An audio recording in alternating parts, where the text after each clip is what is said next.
When you start talking about filmmakers, take a few minutes to just reflect on the life of John Singleton.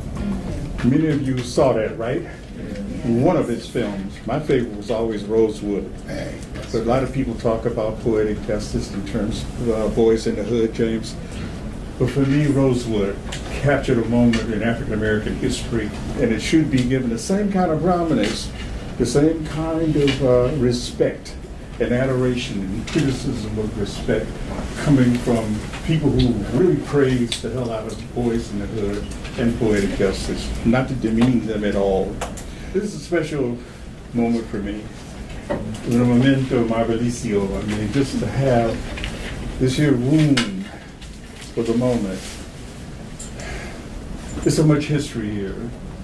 I was going to say it's like more than 240 years of African and African American history, but I have to add at least 30 or 40 to it, huh?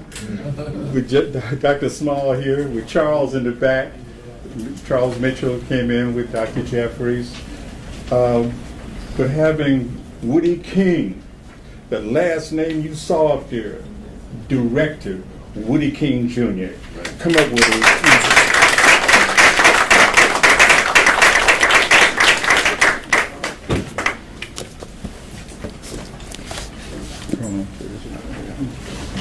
Yeah, that's good, Woody.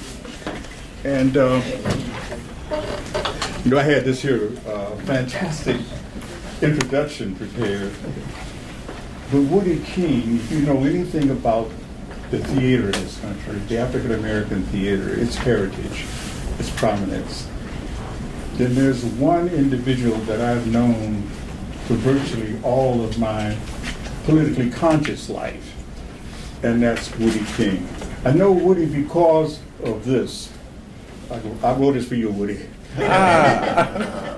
We go all the way back to Black Bottom, back to Detroit, where Paradise Valley, the Nation of Islam and what have you. But we also have an Alabama beyond Detroit.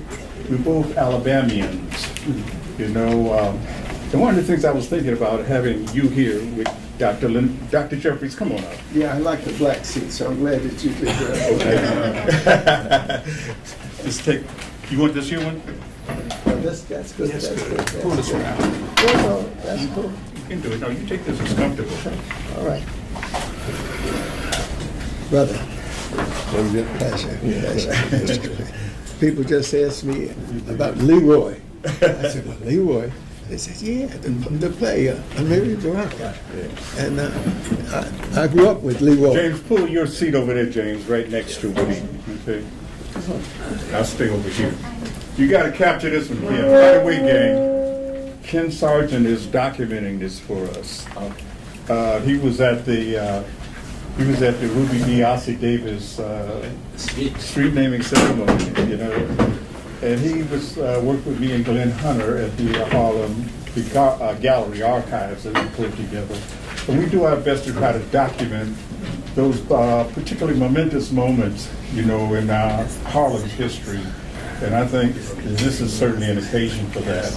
1937 was a remarkable year in African American history. In January of that year, this man came screaming into the world. He stopped. He stopped. In the summer of the same year, Woody King came into it. I came right behind him. So that's why I began to talk about, all of the more than 240 years of African American history, and of course adding to that with having Dr. Small here. I didn't know he was going to come, James, so it's good to have you. Yeah, I just have to pick up my wife at 2 o'clock. So you got the tyranny of the clock, okay? We'll watch for that. Well, you can maybe say, you can pick up with some of the stuff. James and I was at the whole rock. We had this situation where back in 1969, when the students across this country, began to grab hold to the academic realm. Black students, Latin American students, Puerto Rican students right here began to command the classrooms. I was at Wayne State University in those days, and Dr. J was what? Were you at San Jose at that time, out in the West Coast? When, Hmm? what date now? 1969. He was here. No, let's see, I'm bi-coastal. Oh, you're Not bi-coastal. bisexual, bi-coastal. So 1969, January, you have me here at City College. In June, I go to San Jose for a conference. They're looking at 5 or 6 of us to see who can set up their African Black Studies program. And I get they give me the privilege of setting up a Black Studies program. So in June 1969, I called back to my wife and I said, I bought you a house. She said, you crazy. I said, no, I'm taking a job in San Jose. The students want me to, they don't want me up in the hills, they don't want me down in Monterey, they don't want me in Silicon Valley. They want me right near the university. So there's 4 houses they asked me to pick, all of them the same, $22,000, nice little home. Whoa. So I picked one in Silicon Valley for $2,000 down and $22,000 mortgage.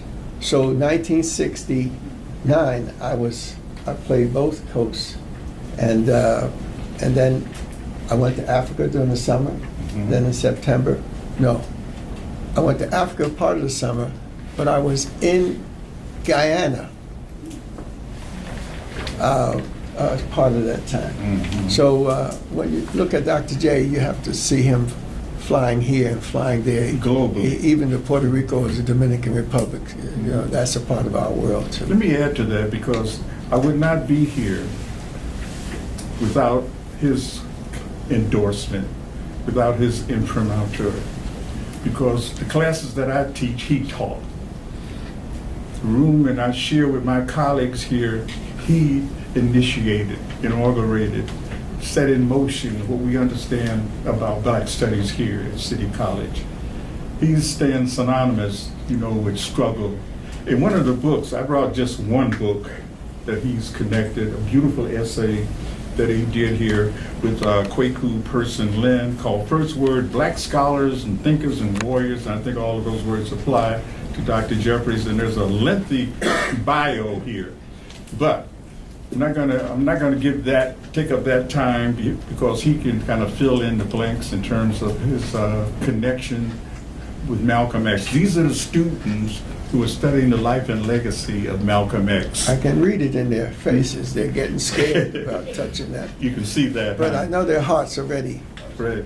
Persons who were close to Malcolm are gone. But one who was close to him and the family is here, and that's Professor Smalls. And he was here in the student takeover in 1969, and he's bi-coastal also. He's had the West Coast experience plus the New York experience plus the South Carolina experience, Georgetown, South Carolina. Now, I got Virginia and Georgia too, so they'll just be raising up Alabama. Okay, go to Southern boy. We have to see the Here, family connection. In one of the books, Woody again is very prolific in terms of not only film, but in terms of literature, putting out plays. And this one here is New Plays for the Black Theater that he edited. And it's a nice biography of him, but I won't take up your time with that. Because losing John Singleton, Martin Kilson, we can maybe talk to Martin Kilson about him a little later. Martin Kilson has left us? Yes, he's Oh. joined ancestors. That's unfortunate, but There's, of course, the students would probably know little or nothing about him, but we'll fill that in. Let me do some housekeeping here real quick. We have only one more session, gang. One more session, and that'll be a short one, an abbreviated one, because on May the 11th, I have to skedaddle out to the House of the Lord Church in Brooklyn. We have an event out there. I hit you with the email. Some of you saw it. Some of you already responded to it. Thanks, Nelson, for your donation. Some of you can't make it. Perhaps you can fill in your space there spiritually, financially, and help us in terms of this financial drive. We have a very debilitating disease on one of our outstanding communications organizers, Don Rojas, who is now battling against bone marrow cancer. And it's very debilitating, not only physical, the treatments you have to go through, the transfusions, chemo and what have you, but also, the financial burden that it has on the family. So far on GoFundMe, and you can go to GoFundMe, Don Rojas or Karen Rojas, and see that so far, more than 225 people have donated more than $26,000. But we have a goal of 100,000. You'll need a lot more there because it's a very costly treatment in terms of bone marrow cancer. So we'll have a short session, but I got a surprise guest for you, so you don't want to miss him next week. But that'll be closing it down. One other important date on your calendar is when your term papers are due, and that's on the 17th. That I have to cut it off at that point because I'll be getting out of Dodge myself. So you try to get them in, meet that deadline. If you can't, be in touch with me. Let me know if you have extenuating circumstances and it can't be done. So anyway, I want to get back to the film, and maybe Woody can just fill us in, Woody, a little bit about the making of that film. There's some water here that you can share with Dr. J and James, if you want to. I find that. Give us some background in terms of corralling Morgan Freeman in particular. Here's the irony of it all. I was, you mentioned 69, okay? I was working with, on the Lower East Side of Manhattan with a group called Mobilization for Youth, with blacks, Hispanic, Asians, youth. And Adam Clayton Powell helped us get one of the largest grants ever to pay these youth to come to these poverty programs. And a lot of money went to HARU-ACT, a lot of money went to Mobilization for Youth, and a lot of money went to Bedford-Stuyvesant Redevelopment Corporation. However, I had a training program in the arts, and having come out of Detroit, having come out of a kind of social, artistic background and an unbelievable struggle to do theater in Detroit at the same time Motown was ascending, and I came to New York, and I just graduated from Willoway School of Theater, and the congressman was impressed that here's a guy who is in New York who graduated from theater. Don't you know there ain't no black people in theater? So I try to make those young people the most powerful young artists in the city of New York. And everybody from Harry Belafonte and Third World Cinema came there and picked them up and offered them jobs. And I took a lot of them to Rome, to Hemisphere 68, 69, and you could barter flights, you could barter airlines and didn't have to pay, barter hotels, if you were doing it for a good cause. And I think Hubert Humphrey was then the Vice President of the United States. And so he invited these kids.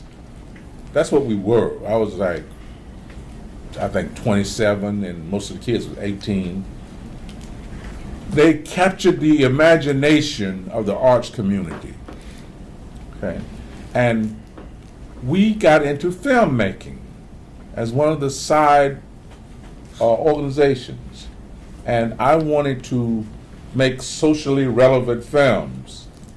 And Cliff Frazier, a lot of you may know him, worked for Community Film Workshop Council and started that and became very close with Ozzy and Ruby, and they became very instrumental in it.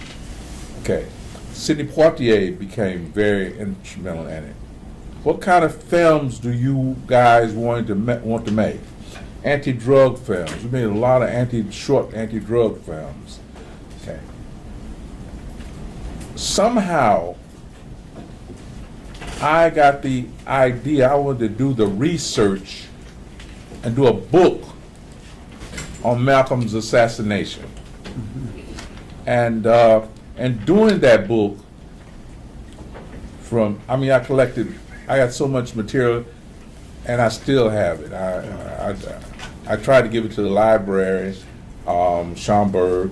Then I'm gonna give it to the Azalea Hackley collection, a black collection, at the Detroit Public Library.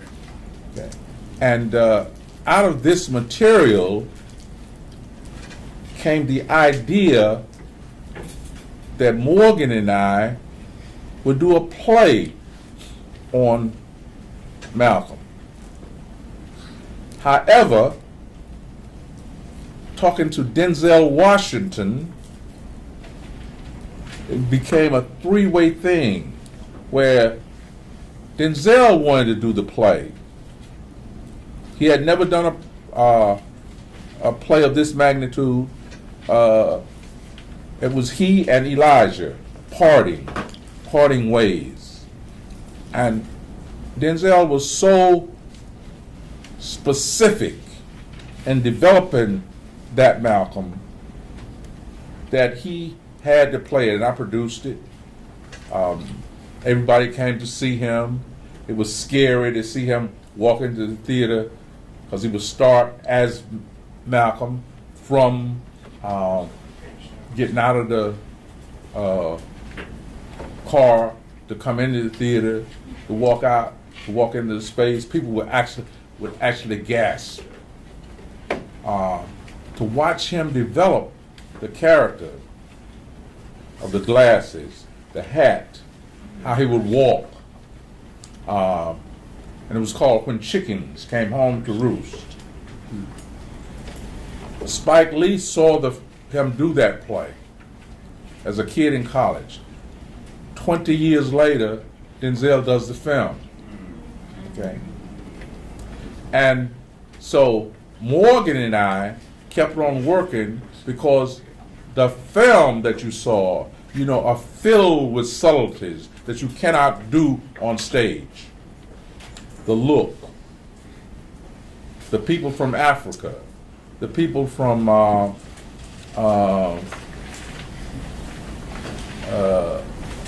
different countries, wanting Malcolm to come there. The music of Max Roach.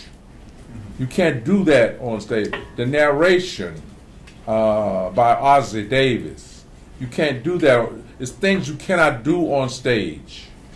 And already, Morgan Freeman was so interested in the film aspect. There are things in film that he did then that had not been developed. The asides, the pulling the co-star along to talk secretly to him in the camera, to talking to his wife. Yeah, that was Martin Luther King's daughter, Yolanda King, who played his wife.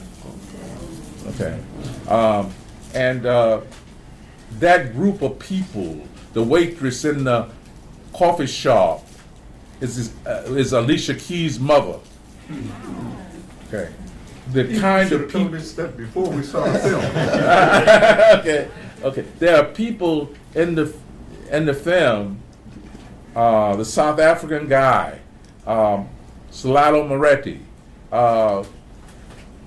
worked in Nelson Mandela's organization once he went back there until Mr. Mandela died. It was these kind of connections you had back then as a theater artist, as an educator.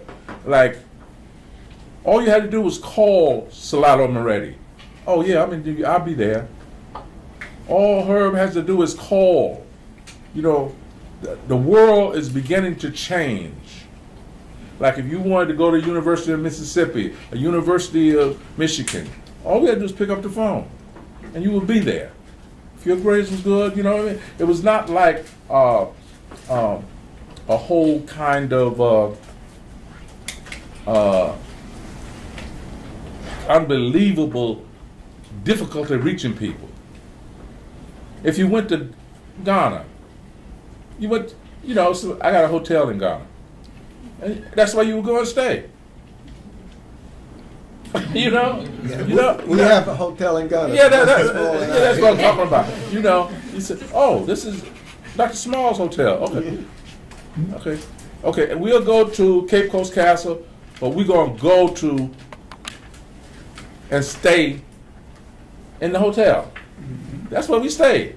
You know, it's not like once you find globally our connection, you hang in there.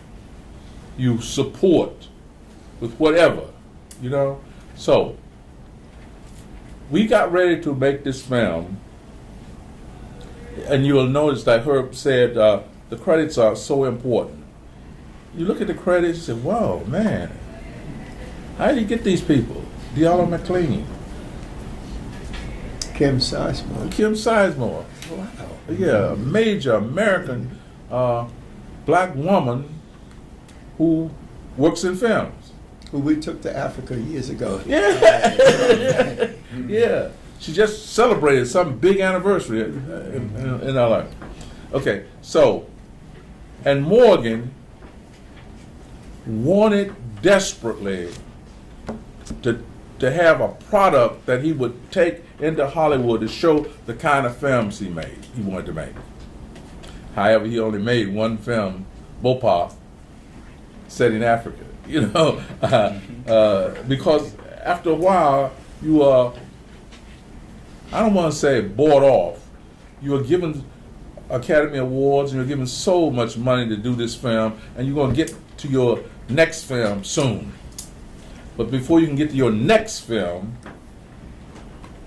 a great deal of money is offered to you for the film you're going to do next. Whether it's Unforgiven with Clint Eastwood, or whether it's, you know, $1 Million Baby, you know, you're given so much money, and you just won the Academy Award. Okay. Now, when he was doing Glory, it was 8 actors that I worked with in the lead roles in that film. Only 3 made it. Andre Barrow, television, Denzel, and Morgan. The other 2, brilliant actors. One, just out of nowhere, was murdered. Walking down the street, murdered. Okay, and the other just disappeared. So in this business, you don't know what's going to be next. Okay, now the script of it I did on in Montauk. I went out there, I stayed a month, and I wrote the script in a month. I came back, shared it with Ozzie Davis. That's the first person I shared it with. And he gave me maybe a page of notes. I included that page of notes and started looking for the money. You saw Toby Macbeth on there. The Macbeth brothers started the New Lafayette Theater in Harlem. We're all connected, you know. Like Herb said, we're Detroiters. Okay, that was finding the money to do it. So that is how, and most of those people in the film came from the theater, by the way. They worked in the theater. I worked in the theater. I produced plays, and I've been producing plays off Broadway, on Broadway, since, 72, 73, for colored girls who consider suicide when the rainbow is enough. I produced that. Put The Wine Cellars by another Detroiter, Ron Milner. Ed Bullen's The Taking of Miss Janie, which won the Drama Critics Circle Award. as best play of the year, and plays that just toured around the world, in Australia, London. And so I had access to people. And Morgan, until maybe 3 years ago, I could get on the phone, I could call him up, we'd talk for hours.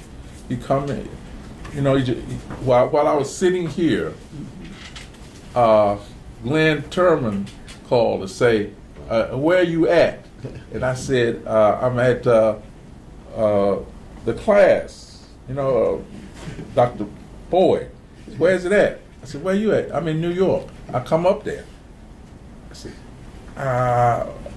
will you be there at 3 o'clock? No. Okay. So to tell you, back in 81, 82, when I made this film, the musicians, you go to the Vanguard or any jazz club where Max Roach was playing. And then you talk before, you talk afterwards. That when you're dealing with a musician, he'll give you the music when it's ready. It's never there when you want it. That's the thing about artists, except actors. Actors are ready. They want a paycheck on Thursday. A musician, when it's ready. I'm doing a piece on Miles. I can't find no Miles Davis. But the writer, he wants it to go now. If you don't have no Miles, you don't have no play. You know what I'm saying? If you don't have no actor who can do those subtleties, you don't have no Max. You don't have no Malcolm.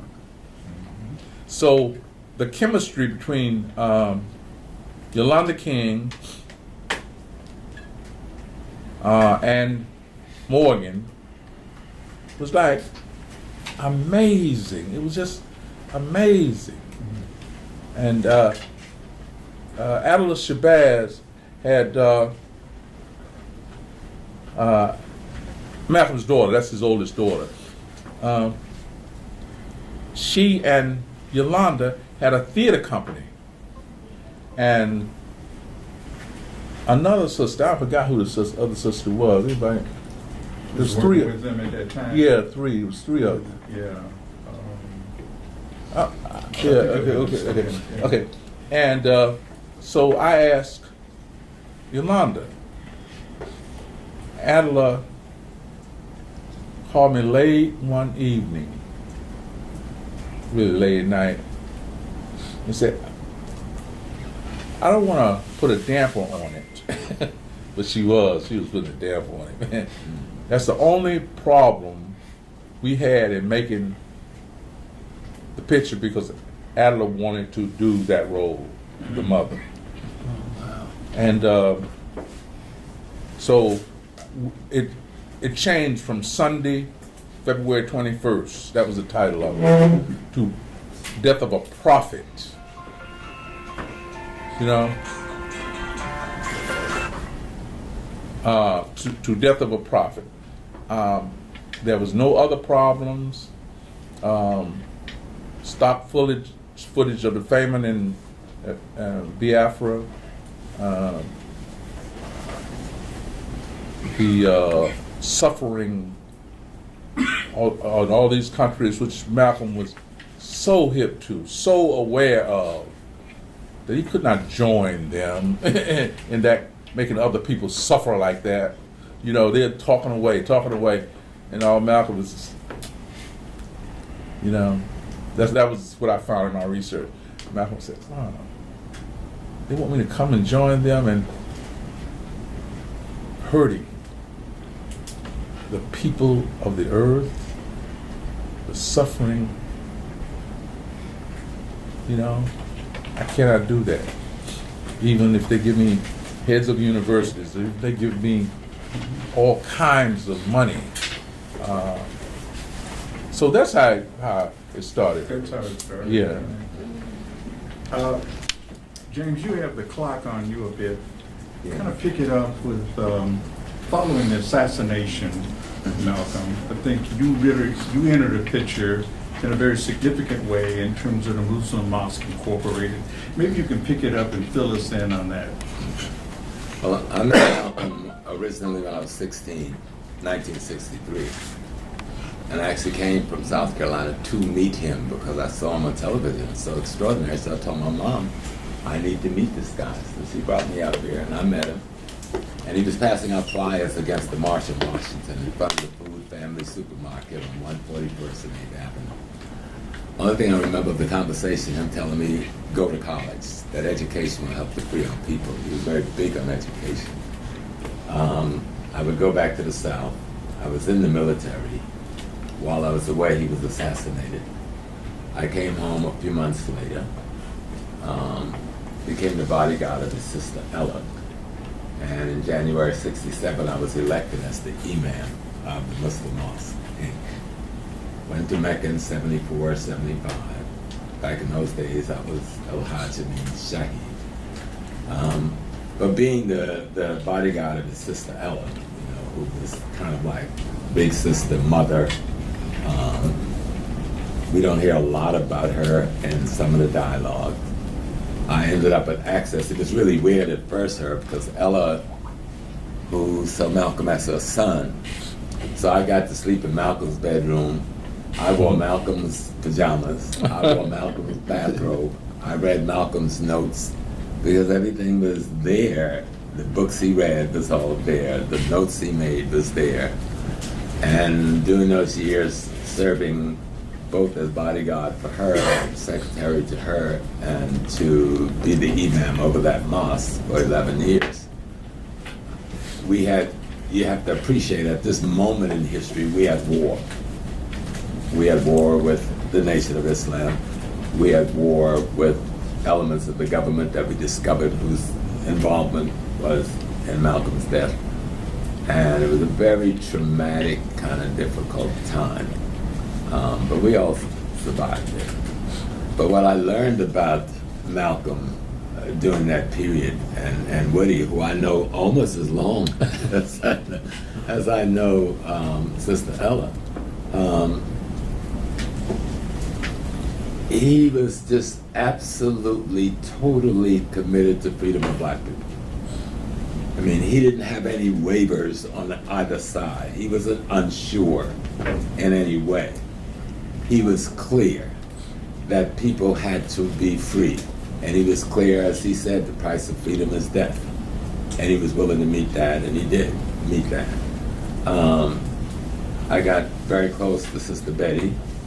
She was like a big sister mother. She paid for my graduate school.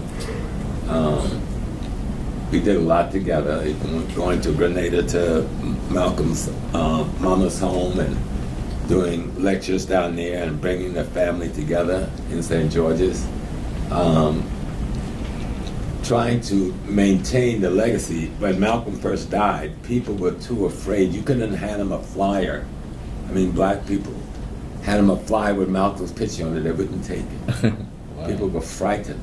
So we came up with an idea one night. We said, we're gonna get up in the morning at 5 o'clock and we're gonna spend the whole night. We're gonna fold these flyers up, and then somebody's gonna take St. Nicholas Avenue, a group take 8th Avenue, 7th Avenue, Lenox, and we're gonna put it under everybody's windshield, the wiper.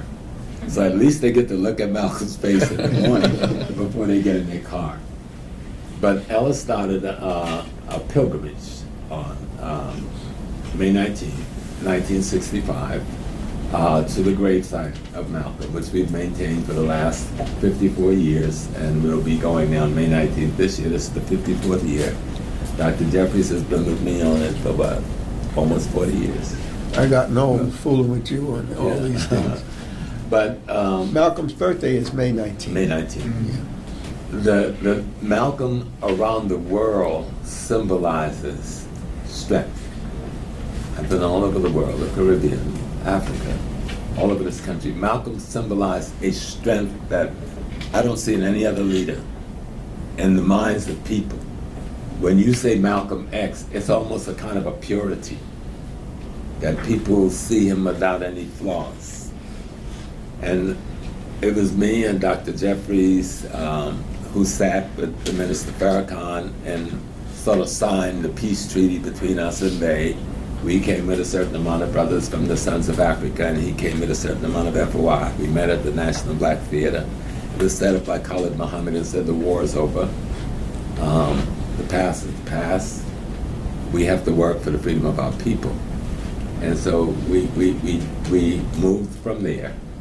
But I think one of the key things to understand when we think of Malcolm is the role of the government of the United States in his assassination. It was very key.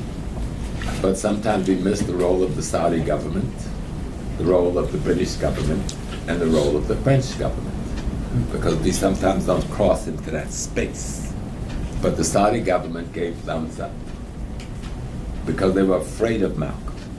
Malcolm, when he went to Egypt and the Middle East, he was going to speak to the Muslim youth, and he was invited by the Muslim Student Association. Well, the Muslim youth was trying to move against the despotic leadership of the Arab world, and they didn't appreciate that at all.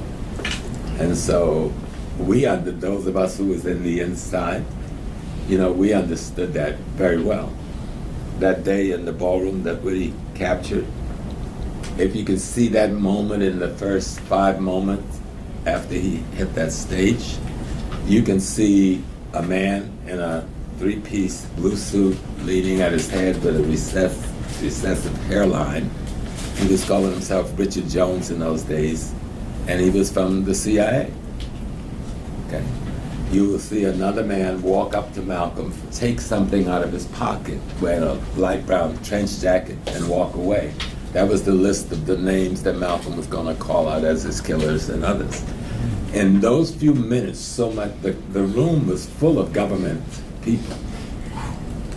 And the one thing no one is really sure of today is who killed Malcolm X. The shotgun knocked him down, but Malcolm was up on a stage, you gotta remember that. I knew the Audubon before they tore the stage down. The bullet, the firing of the pistols, most of them hit him in his foot and traveled up his leg. One made it to his stomach, I think. The pellets that hit him in his chest, he probably would have survived that. But somebody shot Malcolm through the back. That don't get discussed. People don't talk about it. Sometimes they try to put it on his bodyguard, but Reuben didn't do that. Reuben was the only one that hit one of the assassins. At least 7 assassins was in that room. You had the 2 guys arguing. They're back a little bit. You had the 2 people that threw the smoke bombs. You had the 3 people doing the shooting up front. Now, those are what we could know immediately from what happened in the ballroom that day. But when they made, what is it called? Somebody made a documentary, it's called Say It. It was the first time we saw 8mm footage of Malcolm's assassination. And no one is explaining where that footage came from. But somebody filmed that assassination. And the people on the stage, I feel sorriest for the police officer, Gene Roberts, because I don't think Gene would have done anything to hurt Malcolm. He was an undercover teenager, really, just out of the academy, assigned basically to give information back. But a lot of times I had undercover people on me for many years. I actually have a daughter by an undercover agent. We got undercover,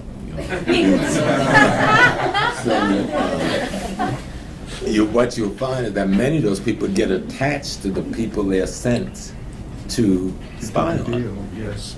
And so a lot of focus was on Gene Roberts, but I think that was a misfocus. The focus should have been on some of those other players on that stage. The electronic nigger. That's right. But the extraordinary thing about this man, he was a Muslim, but he had arrived at a point where he told us to put our religion in the closet. Because he said if unity is going to become between us, we have to come together as African peoples. A lot of people don't want to project that. They want to project them just as the Muslim, or just as the black nationalist freedom fighter. But he was both. But Islam is your personal religion. That's between you and your creator. has nothing to do with other people, you know. And so what he was trying to do is really take the United States before the UN. At that time, we really thought the UN was a legitimate body that would really help bring justice to African peoples. And I think there was two things I think caused them to speed up the hit, because I don't think they were going to kill them as quickly as they did. But going before the UN was one. And the fact that there was a meeting 2 weeks before his death in Brooklyn at Ruby Dee's brother's house. I forgot the brother's name. And in that meeting, all of the civil rights leaders from around the country came, except Dr. King. But Dr. King sent an emissary. And in that meeting, they agreed to work together, you know. And 2 weeks later, Fannie Lou Hamer was at that meeting. Yes. And Fannie Lou invited him to come to Mississippi 2 weeks hence. He would have been in Mississippi like a week after the date he was killed. Now, And they had the imagine... Militant Forum together too. Right. Yes. So when you imagine a Malcolm X with the message he was carrying, teaming up with a Fannie Lou Hamer, Dr. Martin Luther King, and the Southern movement, because we say civil rights movement and we think of the Southern states, but there was a black movement across America, which never gets referenced with a label. You know, Detroit and Ohio and New York and California, black people are moving and they're protesting and they're raising issues, but the media never labeled that anything. So they took the 5 or 6 states in the South and center our movement historically around that. But there was a national movement among black people with multiple organizations and multiple ideological thrusts, socialism, communism, black nationalism, all going on at the same time. Malcolm would have been the bridge that would bring those two movements, that Southern movement and the Northern, Midwest, and Western movement together. America could not have that. I think we put a little bit too much emphasis on the internationalization of Malcolm and don't look at what the implications of the domestic arrangements would have been in terms of white America. And then when we come, and then I'll set up after this, because I know I got to pick my baby up because she ain't mine but y'all. That's what the February the 4th speech that he gave at Brown Memorial Church down in Selma. Yes. February the 4th. So it's actually leading up to the 14th, 10 Right. days later. Right. His house is They did not firebombed. want that union to happen. Yes. And then the coming before the UN, at that time, you got to remember in history, 1965, 64, going into 65, Russia and America is fighting for the minds of the third world. Okay? This is the height of the Cold War. Russia wants to be the influence in Asia and Africa, and Latin America. America wants to be the influence in Asia, Africa, and Latin America. And there's this one little black guy from America who has thrown a monkey wrench in all of that by pulling the cover off of America's treatment of black Americans. And now he's talking about going before the United Nations and presenting a petition charging America with genocide, with the support of the Guyana government at that time, with the support of Kenya government and other African governments, in particular Kenya, Tanzania, and Guyana. And after Malcolm's death, multiple others were assassinated. You know, his partner in Kenya was assassinated. Mr. Cummings from Guyana, who was the ambassador, they said he jumped from a 22-story window downtown someplace, but we knew better than that. And multiple others died, almost 14 persons, within 3 weeks of his assassination. And we rarely do the research on why those men who he was associated with all went within a month. But that's the government of the United States of America. Because Malcolm threatened their thrusts as the new colonizers of Africa.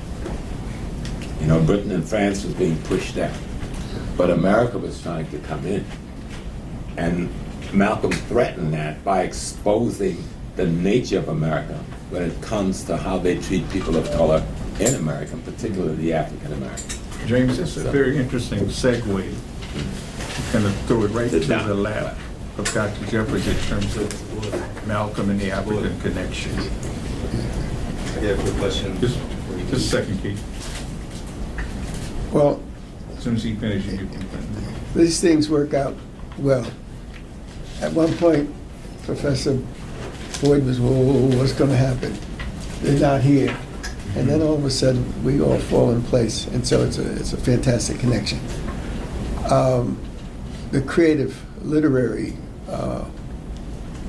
part of our important life in our revolution, represented by my brother here, and the young struggler, revolutionary spirit is represented by Professor Smalls. And then I had this unusual opportunity of being involved internationally in the struggle. I went to Europe in 1959-60, and that's when I met many of the great leaders, 1959-60.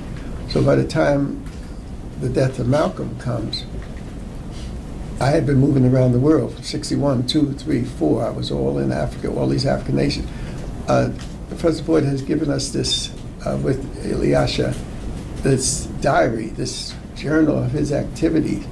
And when you see the pilgrimage, which was an enormous experience for him, but then he comes into contact with the African leaders on the Nile Valley in one of the great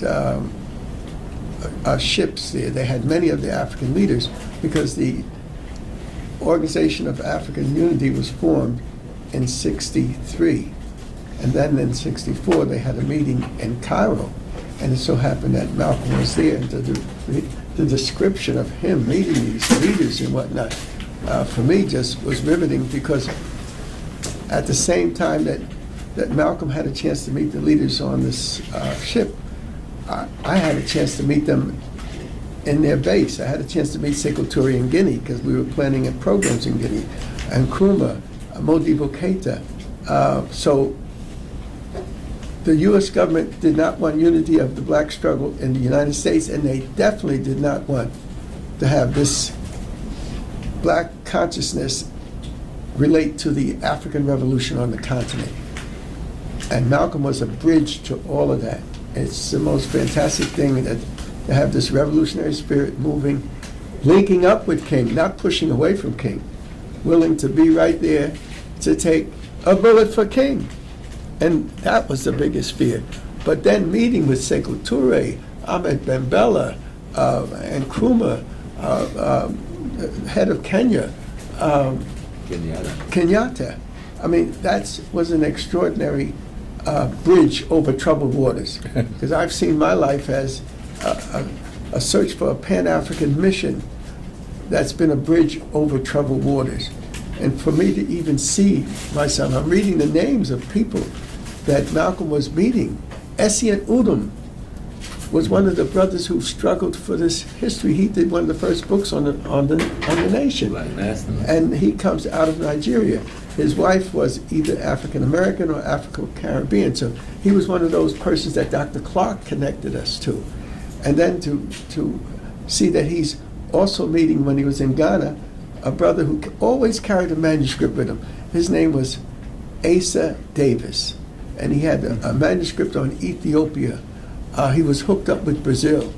These were the people that Malcolm was making a special connection with. So in his death,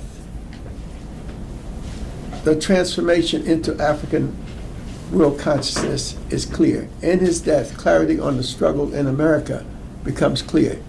In his death, the systems that rule expose themselves. J. Edgar Hoover said, we cannot have we can't have a prophet. He helped to remove Messiah. He helped to remove Marcus Garvey, and here comes another Messiah experience.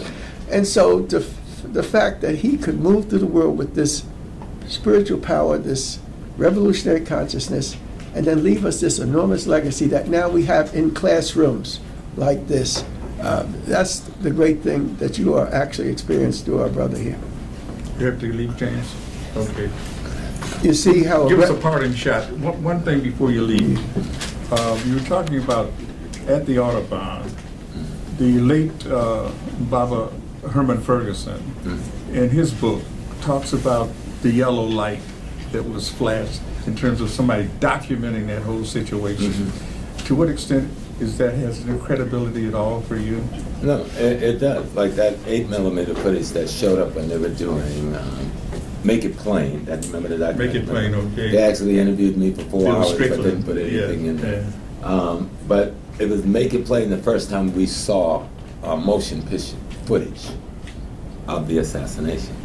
But we know how this government works. They photograph everything, you know. And we, you know, over the years uncovered some of the undercovers. So we knew that at least 3 people on the stage were government persons, you know, different agencies. The young man we know, Gene, he was NYPD, but because he was so obvious, he was made the culprit, but he was not the real culprit. There were other figures on that stage who come to make sure he was dead, and that's what their jobs were. Hang on, just James. I want you to witness this. Vanessa, Victoria, come up. Yes. I brought all these men. I'm getting some women up here. And in the African tradition, out of death comes new life, resurrection, and rebirth. So Malcolm represents the death that you witnessed, represent the beginning of a rebirth. His spirit and consciousness was so powerful that 10 years after, in South Africa, a young revolutionary, Steve Biko, inspired the youth to rise up, take bullets, and give their life. And Malcolm X inspired Steve Biko, and Steve Biko left us with these important words. The most potent weapon in the hands of the oppressor is the mind of the oppressed. He was able to show how awakening our youth is the most frightening thing that an oppressive force has. And it was the children that stood up and took the bullets. And then when the children stood up, the women said, we can't have our babies. Nelson Mandela and the rest of them were out of the country in exile. It was the awakening of the children and the women that led that struggle. Dr. J, Vanessa. I saw you scheming, plotting, and planning. I was going to ask you to do it, so I'm glad that you had the chance to do it without. Hey, Hello. how you doing? I'm good. Well, you look as good as ice cream and chocolate cake. So on behalf of Professor Boyd, I wanted to give you this value. Hey, the best thing that happened page did today he turn outside to? of Woody is 37. to have this work. I had to take notes on every trip I made to Africa and the Caribbean. I've made over 100. And I'm actually comparing my notes to my movement as this movement. That's why I said your connection is so important. And so don't die. Stay around here for that. She wants you to turn to page 37. Uh-oh.